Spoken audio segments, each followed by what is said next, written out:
by myself that I could do this. Oh my God, there's a bee.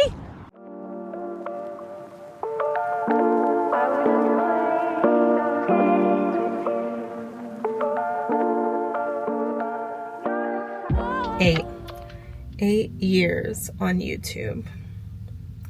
8's the number of new beginnings, right?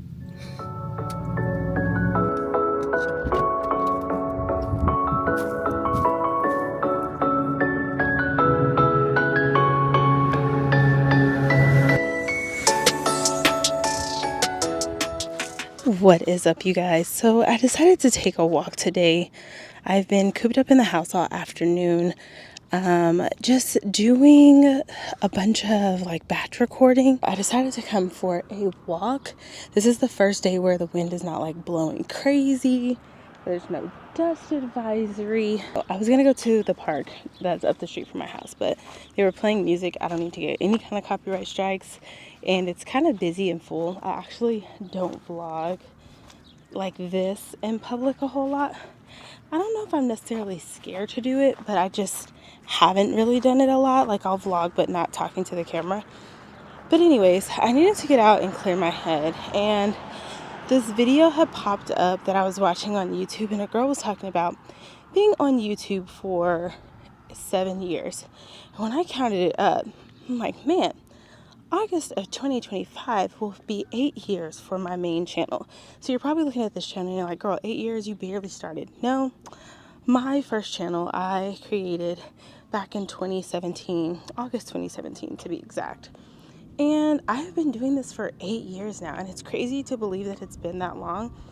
But when you think about it, I can really tell that it's been that long. So when I think about it, I'm like, dang, it really has been 8 years almost. And the fact that, one, I'm still not monetized, and two, I'm not seeing the growth I want, kind of gets me a little discouraged when like you say the numbers out loud, right? But then when you really think about it, was I consistently posting for 8 years? No.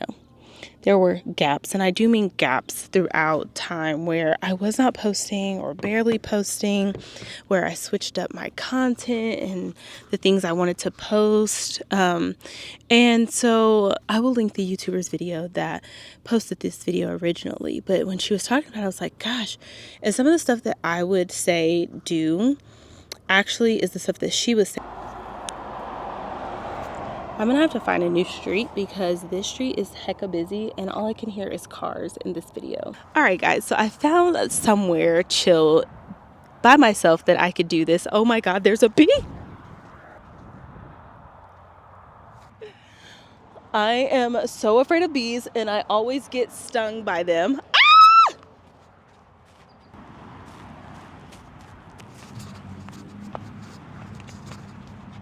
Seems like finding a good place to talk to y'all is proving to be harder than I thought. I hate bees. I've been stung plenty of times in life, and I really think my hair attracts them, so I avoid them at all costs. But so I'm trying to do better about just coming on and sharing my thoughts about my journey.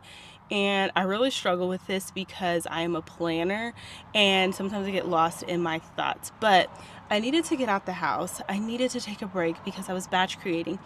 And I found myself getting frustrated with myself for not being able to convey what I was trying to say. And really went for a moment and thought, why am I even trying to do this? Why am I still trying to do this whole YouTube thing so many years later? And I saw a video about another YouTuber who said that she had been posting for 7 years and she still wasn't monetized. And I felt her sentiment. I'm like, I have been posting for 8 years. 8 years is a long time to be posting and still not being monetized. And what I wanted to come on and do is encourage you because, yeah, 7 years is a long time. So is 8 years, so is 10 years. And honestly, I feel like you shouldn't worry about how long you've been doing something, because if you're truly passionate about it, you're going to enjoy it. Yes, there's going to be highs and lows, but for the most part, you're going to enjoy doing it, and it's going to bring you some sort of fulfillment. Like when I post a video, when I put together a vlog, it can get 20 views, but I'll go back and I'm like, that was really neat. Like, how did I think of that? Or like, I like how I put this together. Like, I enjoy being creative. And so I don't think you should look at like the time you spend on it, because time is going to pass anyways. Like, I don't care what you're doing, the time is going to continue to pass. So why not spend that time trying to work on something, trying to build something, trying to grow something? I could spend 8 years doing absolutely nothing but going to work every day, teaching students, coming home and cooking dinner, watching my favorite show, and like producing nothing in the world. But there's one person or two people who have resonated with something that I've posted, something that I've said, something that I've done. Maybe I made them laugh or think. And that is more than I would have done if I would have just went home and done nothing, right? Yes, we all want to make money from our side hustles. And yes, we want to be able to pivot one day. Most of us want to pivot one day into maybe being a full-time content creator, or using content creation to really fund our other passions, which is something that I want to do. I don't necessarily want to be a full-time content creator, and I think that's why I've been able to continue posting for so many years. I can't see me being a full-time content creator. I can't see me trying to land brand deals. Like, that terrifies me. But I do want to be able to pay my bills so that I can not have to go and teach every day, and I can branch out and maybe just take a random trip with my son and enjoy like all of his years. Right now, as a teacher, I find myself missing all of the big moments at school, and it's because I have my own students at school, and I'm having to like find somebody to watch my students, or we have like testing that day. And so I want the freedom to be able to do what I want. I don't want somebody to tell me, yes, I can go here, no, I can't go there. And then I want the freedom to start the businesses that I want to start. I can't go full time and open up the dance studio that I want to open up, because it would not draw in any money. So I'm working on this side hustle so that one day it can supplement the money I'm earning from work. I have ideas in mind of what I want to do with this, and it's not just go into content creation full time, which I think that's why I've been able to go so long with posting. The other thing is, I tend to choose the road less traveled. And what I mean by that is, I tend to pick the hard thing. I never do things the easy way. That is just how I've been. When I went to school, I was like, I'm going to graduate in 3.5 years, or as fast as I can with 2 degrees, because I don't want to be here. I swear, every time I go somewhere, people show up. So living life out loud is not worried about other people. So we're just not going to worry about them. Anyways, I knew I wanted to graduate. I wanted to graduate early. I did not like the school. I did not want to be there anymore. So I decided, you know what? I'm going to take as many classes as I can. I'm going to get this done. And my advisor was like, girl, why? You don't have to, just stay the extra semesters. No, I took a full load. I took classes all in the summer. I did what I had to do because I knew I had a goal in mind. So I always tend to do things that most people don't do. And when I looked up the stats and the amount of people, or the percentage of people that actually fail on YouTube, who don't get monetized, who don't grow the platform, who don't stick with it, it's 90%. I don't want to be in the 90%. I want to be in the 10%, the 10% that actually make it happen, that actually see growth and success from this. Whatever growth and success means for me, whatever growth and success means for you, it might be different, but I want to see that. And so I don't care if it takes 10 years, 15 years I want to see it, because it's just a goal that I have that I want to accomplish. I also realized when I started my job, I wasn't that good. Like, I didn't know what I was doing. It took years for me to be the teacher I am now.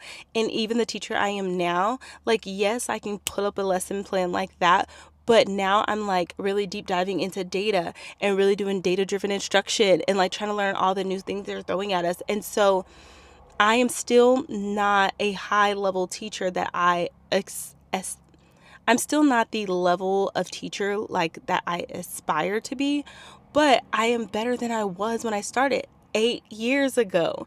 And so when I think about it, I'm like, yeah, 8 years is a long time, but it's really not a long time when you're trying to do something that you've never done before. I spent 8 years trying to be Miss Texas USA. I competed for 8 years, from the time I was 18 to the time I aged out at 26. I competed every year against hundreds of girls. I knew I could not top them. I knew that they had teams. I knew that they had training that I didn't have. I knew that they were only going to pick 15 of us out of like 100 to 150 that were competing. And yet year after year, I went, year after year, I tried to learn more about how to walk the runway, about how to answer interview questions.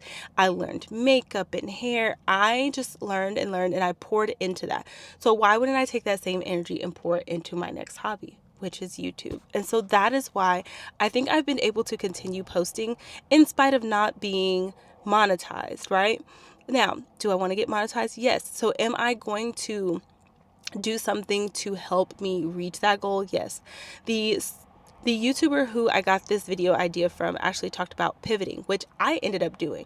I knew I didn't like hair content, so I pivoted to doing vlogs and talking about foster care and talking about adoption and just sharing my life in general, which I've enjoyed more. And then I kind of pulled back and was like, oh, this isn't growing. And so then I worried about, was I growing versus was I enjoying what I was posting? And so I think that it's important to look at where you're at, and if you're still enjoying it and you are seeing growth as far as what you consider growth, then keep going. But if you're not seeing the numbers go up, if you're not seeing anything on your part growing, change your thumbnails, change the way you do your titles, pivot your content, and don't completely pivot to where you're not doing what you want to do, but pivot in a way that draws people to what you love while still drawing them in with something else. For example, I started a whole new channel that talks about my YouTube journey, YouTube tips and tricks, because hello, I've been on this platform for 8 years. I've learned a lot of things, and I know for a fact that people that have subscribed to this channel right here have gone over to my vlog channel and they've subscribed over there, because once a person gets to know you and they like your personality, then they just want to know more about you. They want to see what you do every day. I'm nosy. I like seeing my favorite creators behind the scenes. I like to see what they're doing. I like to see their families. Like, what are you working on that you don't show us over here? And so maybe you should do that. Maybe you should talk about something that you're very skilled at or very good at, that you have knowledge in, that you could teach somebody, and then also draw them into the content that you love as well. I hope this was helpful. I hope me just kind of pouring out my thoughts to you all about where I am in this 8-year-long journey, even though I'm talking about this is my 42-week check-in, my 40-week check-in. I have been on YouTube 8 years, and most people, I think, don't realize that when I talk about my channels, that I have more than one channel. Now, one I've actually been on for a very long time, but don't give up. Just change your strategy, or change your thought process about how this should look and how it should work, or just change your content style. Just don't give up, because you never know. You never know how close you are to a major change happening. And I always think about that picture where the two people are digging and one gives up and the prize or whatever was right on the other side. Don't be that person. Don't be that person just because it's not going exactly how you planned. There are some people who grow really fast. There are some people who grow really slow. But there's a lesson in your journey, and I say that a lot. My slow growth isn't just for me. It's so I can encourage other people who are also growing slowly. So yeah, hope y'all enjoyed this quick little video, this little chat, and I'll see you on the next video. Bye, guys.